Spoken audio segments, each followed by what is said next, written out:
Assalamualaikum warahmatullahi wabarakatuh. Berjumpa lagi dengan saya dan teman-teman semuanya. Kali ini kita akan belajar bersama-sama pendalaman materi pada kelas 6, tema globalisasi atau tema 4 ya. Dan kali ini kita akan lebih fokus ke subtema 1, globalisasi di sekitarku. Dan pastinya kita khususkan lagi untuk pembelajaran 1 sampai 3. Nah, berikut ini adalah materinya. Kerjasama negara anggota ASEAN dalam bidang sosial. Kita lihat gambar berikut ini. Nah, kita sebelumnya harus mengetahui dulu bahwasannya globalisasi adalah proses masuknya ke ruang lingkup dunia. Penyebab adanya globalisasi antara lain perkembangan teknologi, alat komunikasi, dan alat transportasi.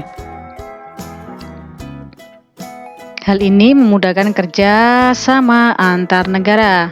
Jadi kerjasama antar negara itu bisa dipengaruhi karena perkembangan teknologi, komunikasi, dan alat transportasi. Faktor kerjasama negara-negara ASEAN adalah yang pertama, karena sama-sama memiliki sumber daya alam. Yang kedua, berada dalam wilayah yang sama, yaitu di Asia Tenggara. Dan yang ketiga, adanya perkembangan ilmu pengetahuan dan teknologi. Kerjasama negara-negara anggota ASEAN dalam bidang sosial. Nah, salah satu yang bekerja sama atau saling bantu antar negara ASEAN adalah penanggulangan bencana alam. Yang kedua adalah meningkatkan kesejahteraan sosial dan pembangunan negara-negara ASEAN. Yang ketiga, melindungi hak-hak dan kewajiban sosial penduduk negara-negara ASEAN. Yang keempat, meningkatkan kualitas sarana kesehatan negara-negara ASEAN. Dan yang kelima adalah meningkatkan perlindungan sosial kepada seluruh penduduk negara-negara ASEAN. Nah, selanjutnya adalah muatan bahasa Indonesia. Pengertian teks eksplanasi. Apa sih pengertian dari teks eksplanasi itu? Teks eksplanasi adalah teks yang berisi penjelasan. Nah, selanjutnya adalah susunan teks eksplanasi. Apa saja? Yang pertama adalah paragraf pertama, berisi pertanyaan umum berupa topik masalah atau permasalahan umum yang dibahas dalam suatu teks. Yang kedua adalah paragraf kedua dan seterusnya, berisi fakta, pembuktian, atau proses penyelesaian dari topik yang dibahas. Jadi secara umum, paragraf kedua dan seterusnya adalah penjelasan dari paragraf pertama. Dan yang ketiga adalah paragraf terakhir berisi tentang simpulan, pesan, ataupun kesan tentang topik yang dibahas. Jadi saya ulangi lagi, paragraf pertama adalah berisi tentang pernyataan umum dan masalah yang akan dibahas. Paragraf kedua adalah tentang berisi fakta atau penjelasan dari paragraf pertama, dan paragraf ketiga adalah berisi simpulan atau pesan dan kesan dari bacaan teks tersebut. Nah, selanjutnya adalah muatan IPA, yaitu tentang proses menghasilkan energi listrik. Kita lihat gambar ini adalah gambar salah satu PLTA, pembangkit listrik tenaga air. Globalisasi mempunyai pengaruh sangat besar bagi kemajuan teknologi terkait energi listrik. Sumber utama energi listrik adalah pembangkit listrik.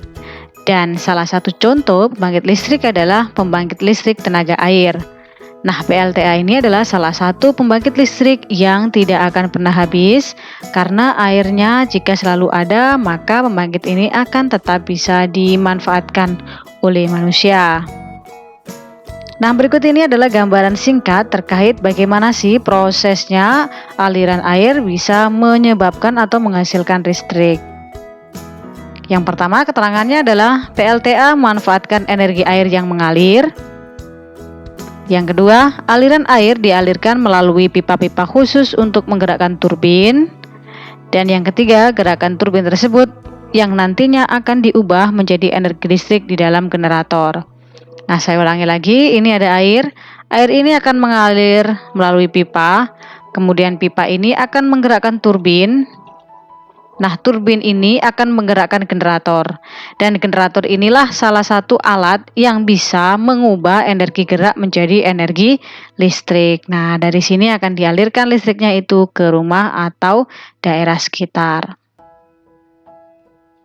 Dalam ruang lingkup yang kecil, beberapa daerah menggunakan pembangkit listrik secara mandiri yang dinamakan dengan pembangkit listrik mikrohidro.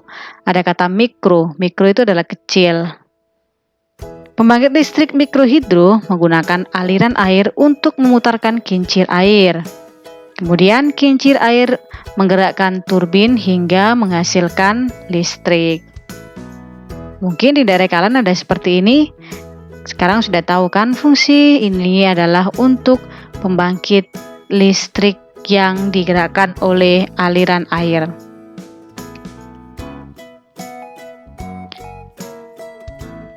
Nah, teman-teman semuanya, jika kalian melihat di sini ada gambar banyak sekali.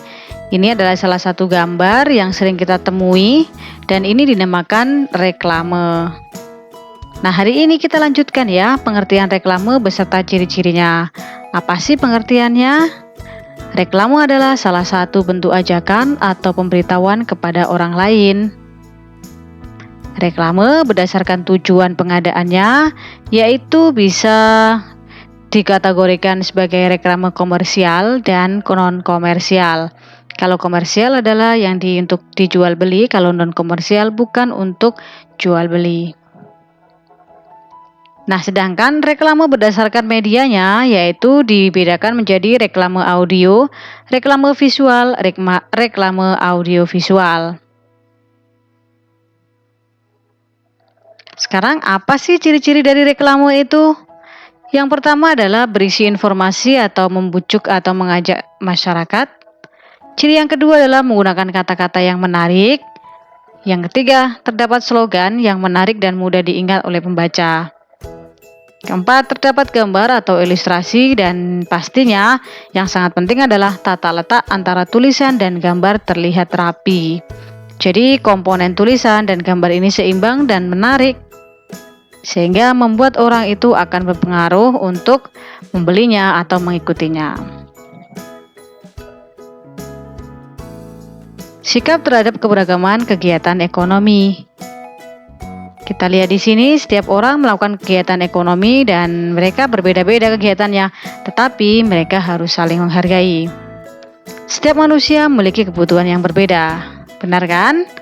Nah, perbedaan kebutuhan tersebut menyebabkan beragamnya kegiatan ekonomi di masyarakat. Berikut adalah contoh sikap dalam keberagaman ekonomi di sekitar lingkungan kita. Saling menghargai dan menghormati antar pelaku kegiatan ekonomi. Ini ada penjual dan ini ada pembeli, maka harus saling menghormati. Membayar barang yang diberi sesuai dengan harganya. Bermain dengan teman tanpa membedakan kegiatan ekonomi yang dilakukan oleh orang tuanya masing-masing. Ini adalah 3 contoh sikap menghadapi keragaman ekonomi di lingkungan sekitar. Sekarang kita menemukan informasi penting dalam teks eksplanasi ya. Nah, setiap teks eksplanasi memiliki informasi penting yang dapat dipelajari. Informasi penting tersebut dapat digali dan ditemukan salah satunya dengan menjawab pertanyaan. Menurutmu, jawaban seperti apa yang diinginkan dari pertanyaan berikut? Bagaimana cara listrik dari pembangkit listrik sampai ke rumah penduduk? Ini adalah pertanyaan menarik. Bagaimana caranya? Nah, caranya adalah sebagai berikut. Proses menyalurkan energi listrik. Ini adalah proses dari listrik itu dihasilkan sampai bisa dinikmati oleh masyarakat sekitar.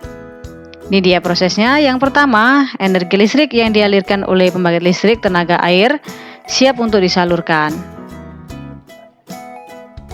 Selanjutnya, nomor 2, energi listrik disalurkan terlebih dahulu melalui kabel-kabel besar yang terpasang di menara saluran udara tegangan ekstra tinggi atau disingkat sebagai SUTET. Jadi ini namanya adalah SUTET. Setelah itu energi listrik kemudian masuk ke dalam transformator untuk menaikkan atau menurunkan tegangan.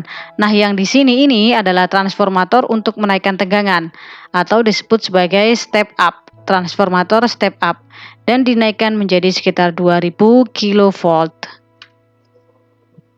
Nah, setelah itu energi disalurkan ke pabrik-pabrik yang pabrik ini membutuhkan aliran listrik yang sangat besar. Jika sudah atau tidak dipakai di sini, maka selain dipakai di sini akan disalurkan ke rumah-rumah. Nah, tadi energinya kan masih besar sekitar 2000 kV. Kemudian energi listrik masuk ke dalam transformator ini, dan ini adalah transformator yang fungsinya adalah menurunkan atau transformator step down. Kemudian diturunkan menjadi 20 kV. Nah, dari 20 kV ini, energi listrik yang diturunkan akan diterima oleh gedung atau rumah-rumah. Tetapi di sini juga akan diturunkan di gardu listrik menjadi 220 volt. Dari 20 kV menjadi 220 volt. Demikian adalah penjelasan tematik kelas 6, tema 6. Pada tema globalisasi, subtema 1, pembelajaran 1, 2, dan 3. Saya akhiri, wassalamualaikum warahmatullahi wabarakatuh.